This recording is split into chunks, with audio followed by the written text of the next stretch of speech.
Welcome back to another Quick Truth. My name is Derek Truesdale, and this week I want to cover another standalone lesson, this time from the book of Amos. And I want to focus in specifically on the book of Amos, chapter 2, verse 4.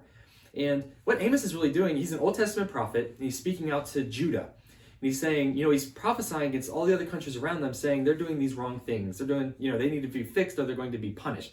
And Israel's all for that. But then he kind of turns the lens back on them and says, you're doing wrong things, you need to be fixed as well, or you're going to get punishment. And they don't like that as much. They're all for it when it's against other countries, but not so much when it's against them. So that verse says in Amos chapter 2, verse 4, it says, "Thus says the Lord, for 3 transgressions of Judah and for 4," and that's an important structure right there, "for 3 transgressions of Judah and for 4, I will not revoke the punishment, because they have rejected the law of the Lord and have not kept his statutes, but their lies have led them astray, those after which their fathers walked."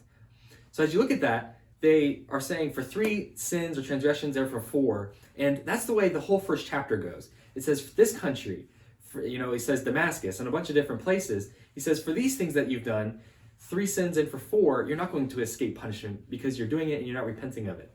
And he goes through a bunch of different ones, like 8 different countries. And he says these things about this place.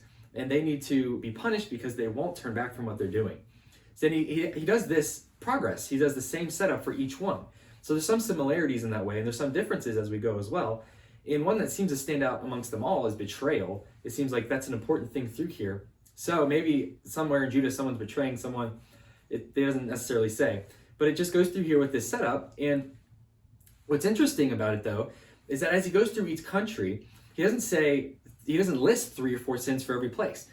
Sometimes it's just 2. And he's just going through each place. And so you read this country is doing something wrong. He lists 2 things, and then you're looking for the 3rd, and he starts another one.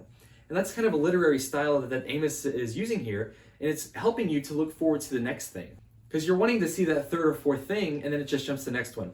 So it's a way to kind of keep you progressing. So chapter 1 and then into chapter 2.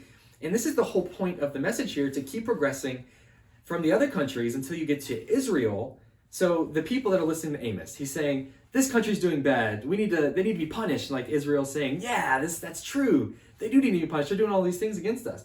And they're doing all these things wrong. And they keep going to other countries around them saying, yeah, they do. And then he says, Israel, you too are doing the wrong things and you deserve punishment. And so they're like, whoa, wait a second. That's us. We're fine. We're okay. They're doing the wrong things. They need punishment. But Amos is turning on them saying, this is you too. And then he actually focuses in even further onto Judah, where he's actually at, and says, Judah, you're doing even worse things. So he says, you're doing the same things as the other people, but in some ways you're doing a lot worse things than the other people, and this is supposed to be the people of God.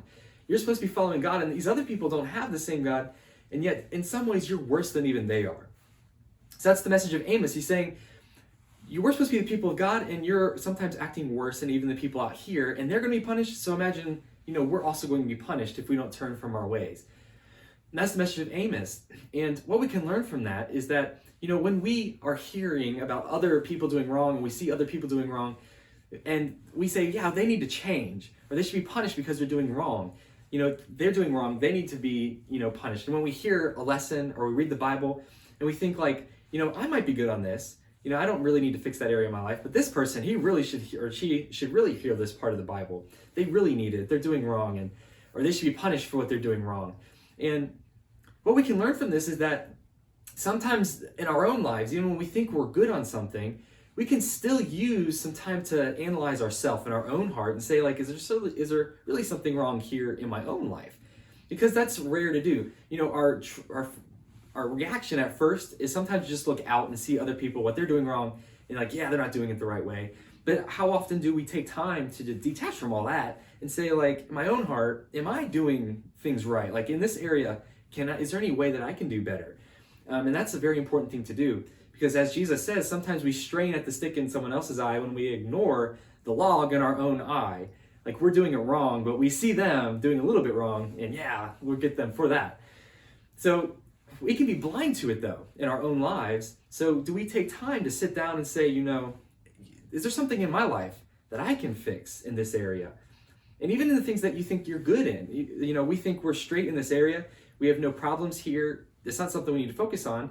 Sometimes we're blind to it, though. So do we sit down and kind of self-analyze and say, like, is there a way that I can become closer to God?